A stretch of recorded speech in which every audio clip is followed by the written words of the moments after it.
Good evening, friends, and welcome to yet another very interesting session with Suresh Kochattil ji. Welcome, Suresh. Namaskar.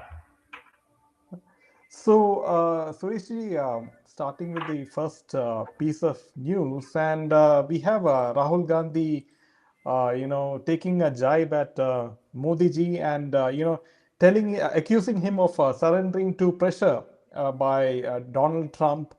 And this his leadership is very contrasting as compared to, Indira Gandhi. So this is just another, jibe at Prime Minister Modi, isn't it? Yeah, I think this has to do with the latest revelations about the Apache helicopters. Now, then we need to realize what happened today. If you read today's Times of India, and if you read that story where the fact check by Chidanand Rajkaka has actually clearly called out, clearly saying that the entire thing is fake. President Trump doesn't even know the number of helicopters ordered. Okay, he claims to have ordered around 50 plus, or that is what he says, claims India has ordered. And that was ordered at a time when President Trump was not in power. Okay, it was during Obama's time that the helicopters were ordered, majority of them. And the ones that were ordered for the army came in much later. And that is what is the clarity in this entire issue. In fact, President Trump claimed that there were 68 Apache helicopters. And then, President Trump claimed that Modi ji called him and said that, "Sir, can I speak to you?" Now, if you remember, the same logic was used by President Trump with President Xi also, Xi Jinping. He said that he also called him "Sir." Now, this man has got a kick when somebody praises him to the sky high. He loves Asim Munir and Shehbaz Sharif because these are lapdogs who will kind of call him by any other name if he wants to, even if he wants to be called Jesus Christ, they will do that for him. This is what it is. Jaydev, let us be one thing very, very clear about it. Here is a narcissist who loves being called by, various, his majesty or whatever he wants to be called. And, when he's speaking, one can make out that he's fibbing. Now, this is very, very obvious that the entire thing, as much as Operation Sindoor did, and I can quote from this report by Chidanand Rajkata, where he says that the US President Donald Trump pulled off yet another hyperbole out of the MAGA hat on Tuesday, claiming that India ordered 68 attack helicopters, which was so slow that Prime Minister Modi called him.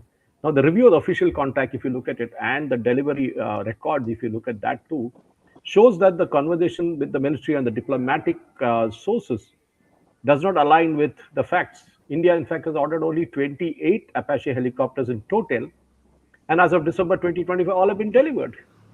Now, why would Prime Minister Modi call them when only the last of the six got delayed, which we know was reason due to Turkey objecting to India's overflying rights with the helicopters, and that aircraft went back to US and again came back to another route and got delivered to the Indian Army.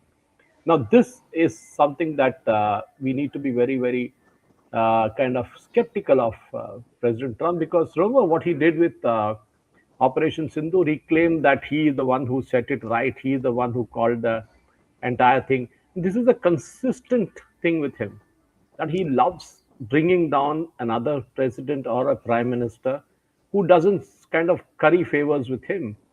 And this is something that we have seen over and over and over again with President Trump.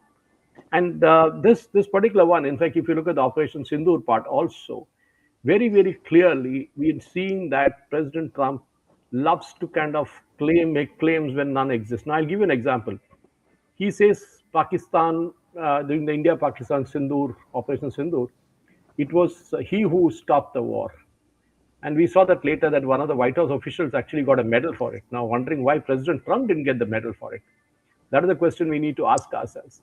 Now, if you look at the report, the FARA report that has come out, the disclosures from that, it's very clearly says that Islamabad panicked at Operation Sindoor, and within weeks of Indian Army's May 6th and 7th precision strikes, Pakistan pulled all the intense lobbying in Washington and show that nearly 60 outreach calls were made to various senators and US officials by Pakistani lobbyists. Now, who was kind of pulling the strings now? I mean, who was trying to curry favors with the US government? We never did. We never used our lobbyists there. So Islamabad allegedly offered investment incentives. We saw that Asim Munir himself carrying a dabba with him and showing how much of rare earths they have in Pakistan to President Trump. And this is what it is. The six American lobbying firms spent around $5 million to curry favors post Operation Sindoor with the US government. So that is why, the news that, oh, so many Rafales were shot down or so many aircraft were shot down, when we know actually none of that sort happened. And this is what is kind of President Trump loves it. He is a narcissist. He loves people around him currying favors, people around him falling at his feet, begging forgiveness. He loves it. We saw that with President Maduro when he got kidnapped from Venezuela. Now, Colombian president is challenging him, saying, "Come, take me also. Let us try this." This is, I mean, imagine what will happen to the American firms once President Trump leaves office.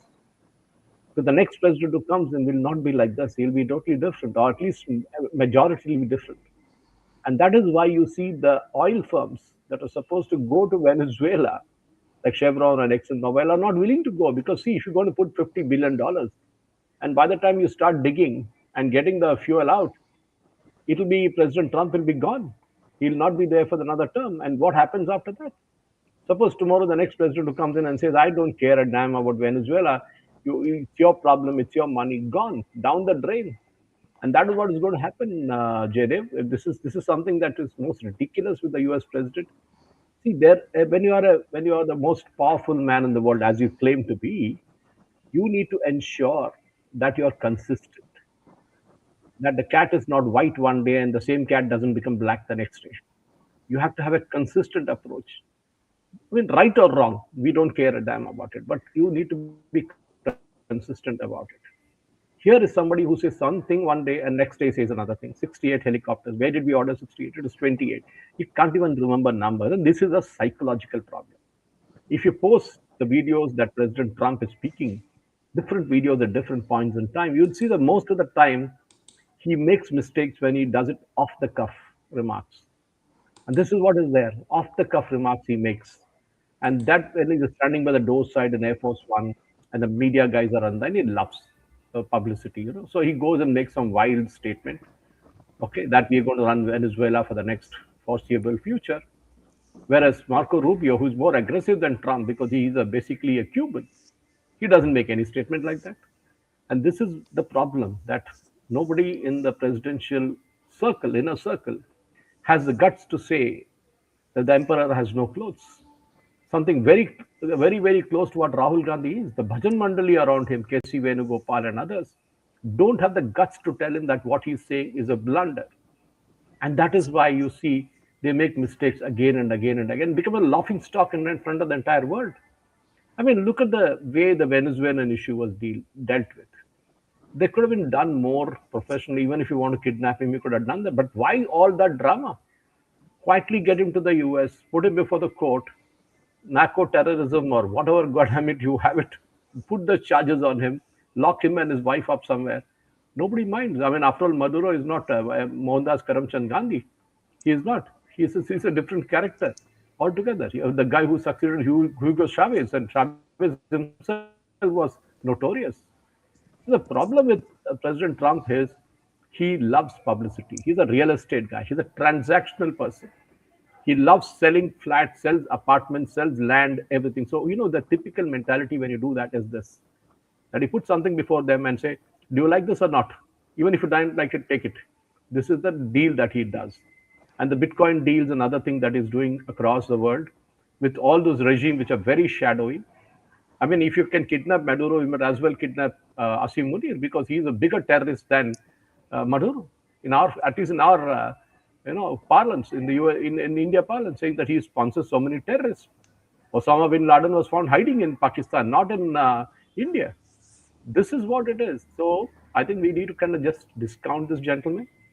He's going to be there, and the midterm polls which are going to come is going to really cost him really heavy because he still believes that the Indian firms are paying the tariff. Nobody has told him it's American firms who are paying the tariff. Because when you sell a product for $10 from here and $5 are put in as the tariff, it is the American company who's buying, who's paying for the $15. Okay, we may become uncompetitive in the bargain. That's fine. But our November exports are up. Our December figures have not come out yet. but I'm sure they'll be also be up. And then the question comes, when somebody wants a basmati in the US, or somebody wants spices in the US, they will buy it from an Indian source, even if it costs a couple of dollars more due to the tariff. And that's what is happening, Jaydev. Yeah, so when we talk about the Congress party in general, there seems to be a lot of cracks within the Congress party because as far as the Assam elections are concerned, we have Priyanka Gandhi is being projected, and she is chairperson of the candidate screening committee in Assam. So BJP has pointed out that there are now two factions within Congress. One is listening to Rahul Gandhi, and one is listening to Priyanka Gandhi. So do you see there's some cracks inside the Congress party as well? When Rohit Sharma or Virat Kohli doesn't deliver the goods, losing 10 matches in a trot, they are sacked. They may remain in the team, but they're sacked. They are no longer the captain. Rahul Gandhi has been tried, tested, relaunched, launched again, relaunched again. And after 95 successive defeats, he doesn't have a face to show. So that is why Priyanka Vadra has taken over. And I mean, come to think of it, I mean, when she interacted in a tea conversation that they had with the Lok Sabha Speaker and Prime Minister Modi and other opposition party leaders, it was very casual. It was very good. And when she spoke to Nitin Gadkari in Parliament and said, "Look, my constituency, Wayanad, has an issue with National Highway. Can you sort it out for me?" Gadkari ji said, "Come, my door is open. Anytime you want to walk into my cabin, I'm there. You can speak to me." And she went there and we met him. We saw the pictures of that. Now, what Priyanka Vadra is trying to do is to be an antithesis of Rahul Gandhi. She knows whatever blunders he's making. Look at the body language. She doesn't talk beyond a point. All the congressmen still believe that she's a reincarnation of Indira Gandhi.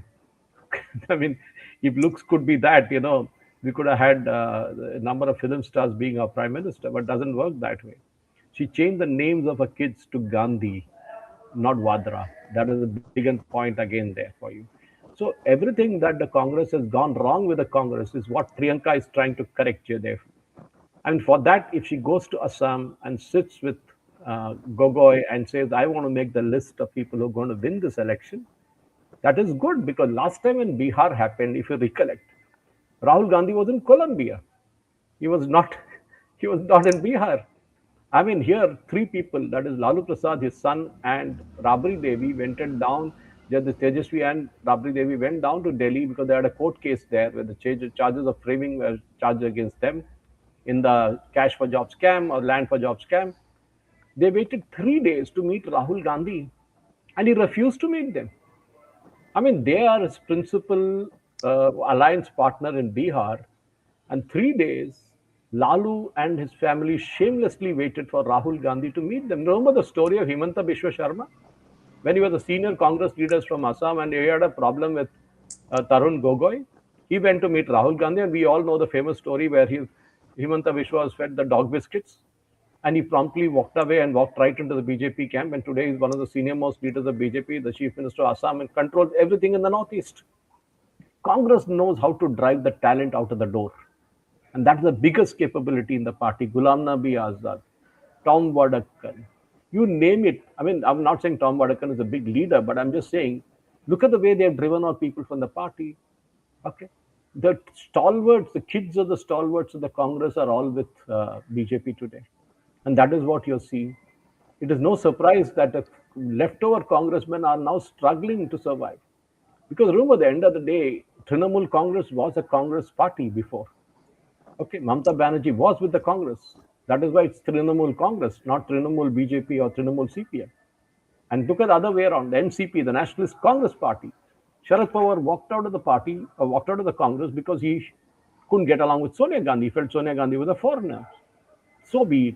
The problem now is, Jaydev, is that Priyanka has to take over because the party has come around to the view that somebody who performs needs to be given the leadership. Mallikarjun Kharge is an old man. He doesn't know whether he's coming or going. He needs permission to even to go to the bathroom from the lords in 10 Janpat. The same thing we saw with Manmohan Singh. We pitied him. Now we are pitying Mallikarjun Kharge. So he's a stopgap leader. Naam ke vaste, that is it. Because this is a private limited company at the end of the day, the Congress party. It is the family who will decide everything, no matter what. So your KC Venugopals and all of the world who are now advising Rahul Gandhi are disasters. I mean, compare him with Ahmad Patel, okay, the legend of that time, who used to know everything, every political thing like the back of his hand. Where do you compare KC Venugopal and Ahmad Patel? No way. They're two poles apart. And that is why Rahul Gandhi keeps getting one stupid advice after another. And what you're saying about Priyanka Gandhi taking over in Assam, I feel is a good sign for the Congress party. See, at the end of the day, we need to have a strong opposition. We need to have an opposition that questions the government, not makes wild claims against the government, as we see in case of Rahul Gandhi. So this is exactly what should be done, what should not be done also. And I think Priyanka Vadra taking over the roles in Assam to select the candidates there is a good move. Good move, right or wrong, whether she, because at the end of the day, Congress is not going to win. Okay, whether they're going to have a tie with the AIDF, Badruddin Ajmal, it's a big question again. But the question is, at least she has made a start, and that is the most important thing. And we need to agree with Congress Party that this kind of approach should have been done long back. Priyanka Vadra should have been given the charge, possibly of the 2024 Lok Sabha elections. But now that the Congress has realized that they're backing the wrong horse, they have now come forth to the view that it is better to have Priyanka Vadra there, in at least in Assam, selecting the candidate instead of Rahul Gandhi, who would have been sitting in Colombia, by the way, when the Congress's alliance with the RJD in Bihar was cracking up. This is the truth. In the end of the day, I think, Jaydev, we need to appreciate horses win races, and that's it. So we need the right kind of horses to win the races, and the Congress has finally realized. Of course, it's the same party. At the end of the day, the family is still controlling everything, but at least they are making a honest try in Assam, and by giving Priyanka Vadra a chance, at least I hope she's not like Rahul Gandhi that after the defeat in Assam, she'll again claim vote chori. Because if you lost an election, or if you lost a match, or if you lost a race, admit you lost it and say that I'll come back stronger next time. And that will be the sign and maturity of a leader. Yeah, so as far as the Kerala elections are concerned, now do you see Congress doing well in Kerala with the UDF? Yeah, I think the recent local body elections, Jaydev, has given a glimmer of hope for the Congress party. But as we have seen in the last two Lok Sabha elections, the Congress led UDF won 19 of the 20 seats on offer, leaving just one for the LDF. But when the subsequent assembly election came up, we saw a totally different result. Now, that's obviously like saying, in Modi ji, people vote for Modi ji in Lok Sabha elections and assembly elections. In Telangana, BJP got 8 Lok Sabha seats in the Lok Sabha polls of 2024, but in the assembly elections, they don't do well, which is correct. Because there, the poster boy is Modi ji. And people vote for Modi ji. And Modi ji says that, so forget whoever the candidate, mujhe vote dena. I'll take care of you guys. That is the most important. So here in this case of Congress, there are a lot of internal things happening in Kerala, Jaydev. One is the arrogance of Pinarayi Vijayan, which is costing the Congress party dear. This man has literally hijacked CPM. CPM used to be a party led by veterans like Harkishan Singh Surjit and others, S.A. Dange of the older days. Of course, that time it was CPI, but still, they had people with that kind of caliber. When did you last hear of the CPM Politburo meeting? No, I didn't. At least not for the last 2 3 months. They used to even have a meeting called Available Politburo in Delhi. That is basically whoever is hanging around in Delhi in the Politburo, they'll say, call them and say, chai pina hai, sham ko aa jao. Come to AKG Bhavan and we'll have a chai. And that is called Available Politburo meeting. The West Bengal unit is to dominate the CPM till about something like 10 years ago. But the moment Buddhadev Bhattacharya lost the election and Mamata Banerjee came in 15 years ago, the CPM started losing, the CPM Bengal unit started losing its relevance. And today we are seeing what is happening in Bengal is very, very clear. Is that the Bengal unit is now tying up with the Congress to fight Mamata Banerjee.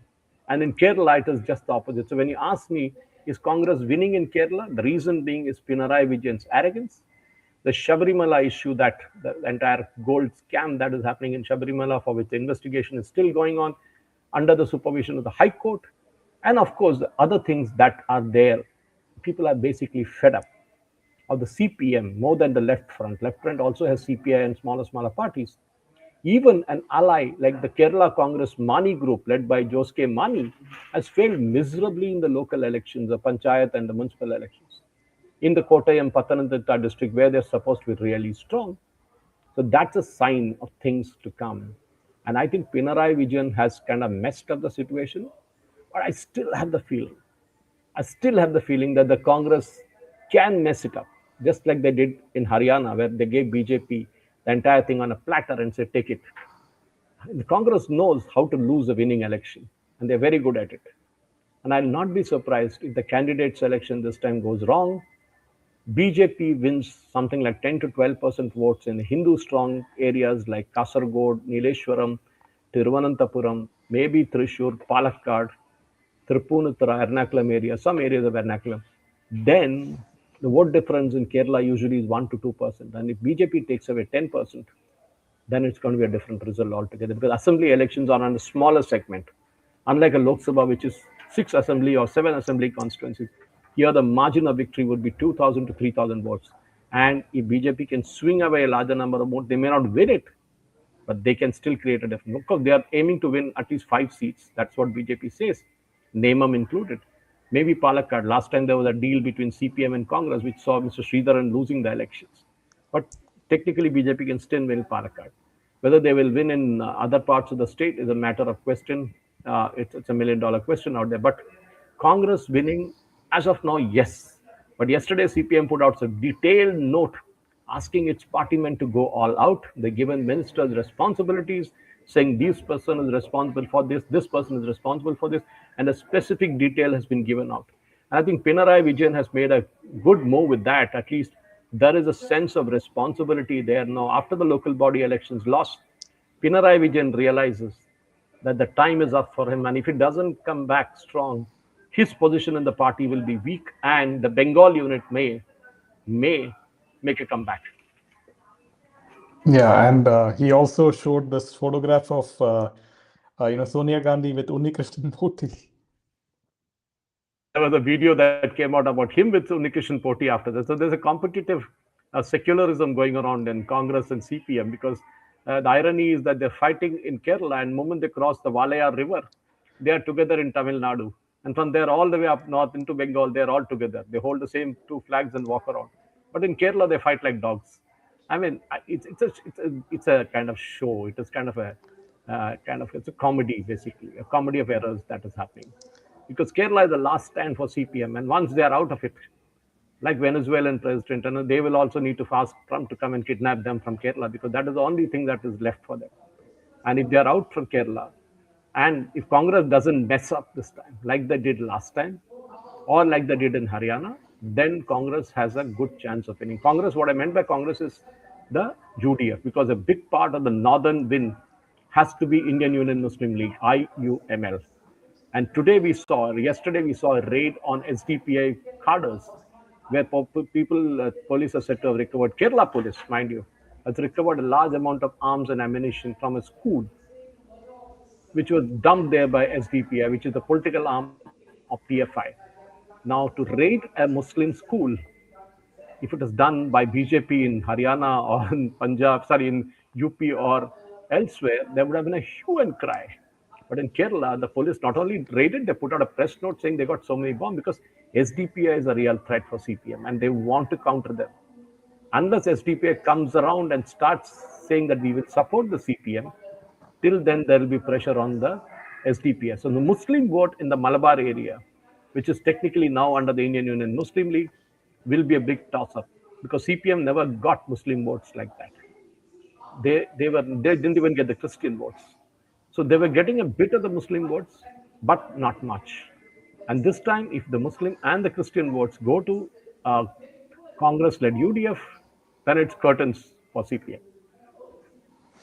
Now, Sureshi, as far as Tamil Nadu is concerned, and DMK has offered 32 seats for Congress party, and Congress, wants more seats. And so, how do you see this alliance between, if Congress aligns with DMK? Well, beggars can't be choosers, as they say. So whatever they get, they have to take. They did the similar drama in Bihar. What happened finally? Because Tejasvi knows that they can win only so many seats on their own, which is five or six. Rest of the bluff that I want 65 seats was just a crap. It was everybody knows that they cannot win those seats. It is just a drama. Now they're saying we are happy with 38, chalega. Then they will say 35, then DMK will say 34. It is like bargaining in the vegetable market. Finally, you come down and say, fine, I am willing to fight. But the problem is, on their own, can Congress win? No, they cannot. In a Dravidian state like Tamil Nadu, even BJP has realized it. Because then once BJP was with Karunanidhi, with DMK, and now then they went with AIDMK, then they tried independently contesting. Then finally they realized beyond 18% vote share, they cannot win in Tamil Nadu. That is what Annamalai did a fabulous job. There's no doubt about it. He built the party cadre from the booth level. He went toward the entire state. He did all the hard work. Now, if you say somebody else is enjoying the fruits of that, yes, so be it. But that's the point. The point is very simple, Jayadev, is that we need to ensure that the people of Tamil Nadu this time may think differently. Because post the Tirupakundram issue that happened there, whether the Congress kind of messes up again along with DMK, we need to see that. Because Stalin is totally pro-Islamic. That is, there's no doubt about it. But if the Hindus of Tamil Nadu, the so-called Dravidian Hindus of Tamil Nadu, realize that they are under threat and they do something about it, then definitely Congress and DMK may face a kind of very tough situation. But Congress on their own might win some seats because that is all due to DMK, not due to Congress. The so-called father-son duo of Chidambaram and Karti is not going to get them seats. The Congress has lost it long back, Tamil Manila Congress. This is the Congress where Karupaya Mupana ruled the roost. This is the place from where K. Kamraj, the kingmaker, was from. But today, the Congress is left as an apologetic party, holding on to the kind of rope given by the DMK and walking along with them. There's no choice. As I said before, beggars can be choosers. Congress doesn't have a choice. They are nobody in Tamil Nadu, as much as you might say even BJP for that matter. We saw what happened in the last Lok Sabha elections, 2024. We saw what happened in the assembly election before that. At one time, BJP was a strong party, still is. But that time they were treated with a lot of respect by Jayalalitha. But later, Jayalalitha pulled the plug. We know all the story about Subramaniam Swamy and all that stuff. His deal with Sonia Gandhi. But the point I'm coming back to is I'm routing back to the same factor that if Congress tries to bargain too hard with the DMK, DMK might tell them to take a walk because they know that Congress doesn't bring any value to the table. They don't even bring in 5% votes. So just like Tejasvi realized, I hope Stalin does realize too that Congress is a baggage they're carrying with them. And that is a bad baggage they're carrying. Yeah, and how do you see Tamil Active Vijay's party playing into all this? See, if he gets 8 to 10% or 12%, it's going to make a huge difference. He's not going to win. That's for sure. He might release a movie called Jananayakan and all that and try all that stunt. See, the situation is something to very similar to what happened to Pawan Kalyan in Andhra Pradesh the year before, the election before this. At that time, I had spoken extensively about why Pawan Kalyan, as an excellent individual, as a party leader, and as a film star, generated, people, lakhs of people came to watch his meetings. They came there, they saw him speak. The Pawanism was in full flow, but when the actual elections happened, his party came a cropper. Jagan won that time. We all know his story. But subsequently, he realized what he needed was cadres on the ground. You need people sitting in the booth. You need people to go and campaign. And your fans or your film stars fans won't do it. They just come to see you. When you ask them to work hard on the ground without having biryani, booze, or money, that's when the story changes. That's why BJP is damn lucky that they have cadres who don't ask for all these three things. They come and work for free for BJP. So that is where I think Vijay will realize that when the election results finally come out, getting a crowd to a public meeting is easy. Converting them into votes is the toughest part. And unless you have a party machinery which can do that, which Chandrababu Naidu did by bringing in that to Pawan Kalyan's party won all the seats they contested. That is what is. They had a 100% strike ratio, better than Chirag Paswan's party in LJP in Bihar, because there's a comparison between these two. But that is what it is.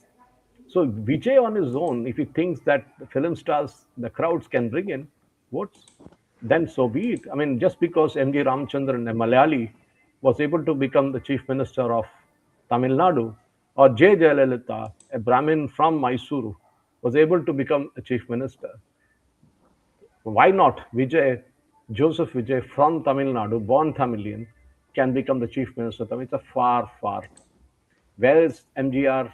Where is Jayalalitha? And Vijay is absolutely nowhere. Crowds are not an indication of what votes are all about. It's a different ball game altogether.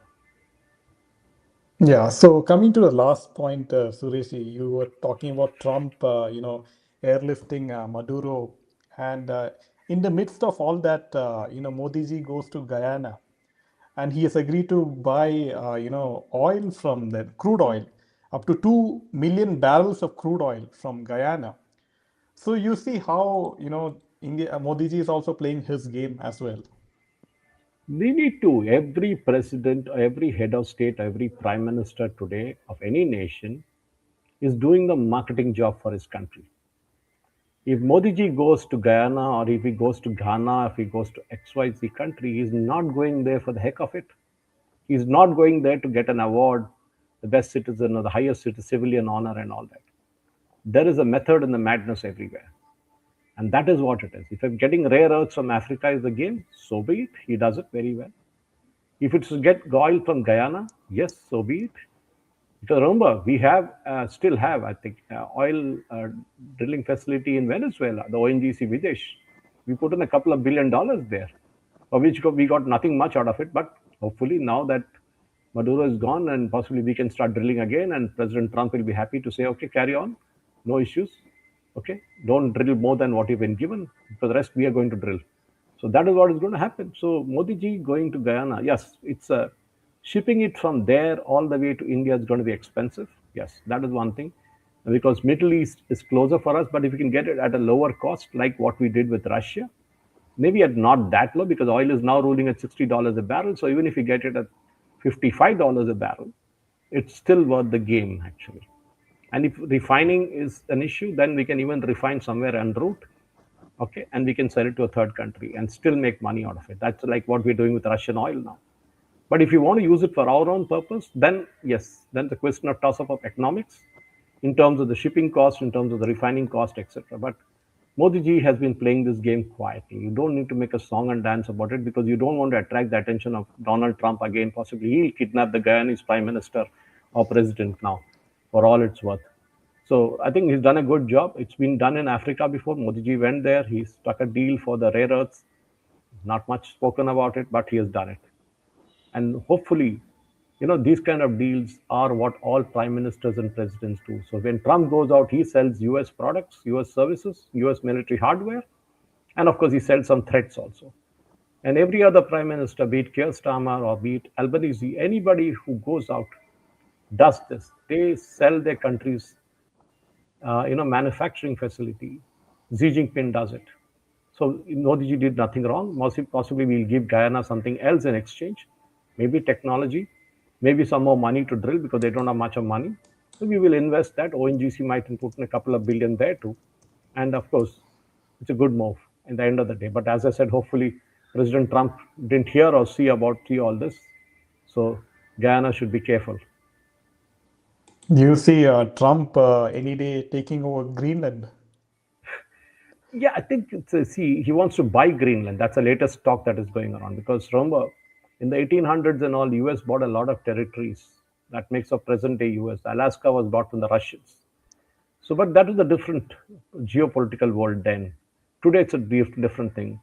US had bases in Guyana. More than 100 bases during the Second World War and beyond.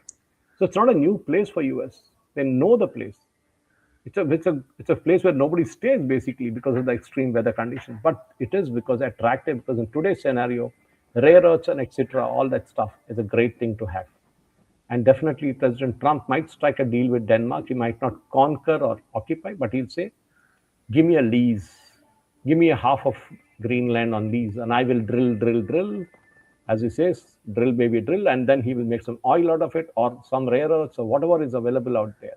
That is the only thing Trump is interested. But again, as I said before in the first story, Jaydev, the next US president might just immediately reverse all this So what happens to all the firms who invest their money there? They'll be sunk. And we've seen this.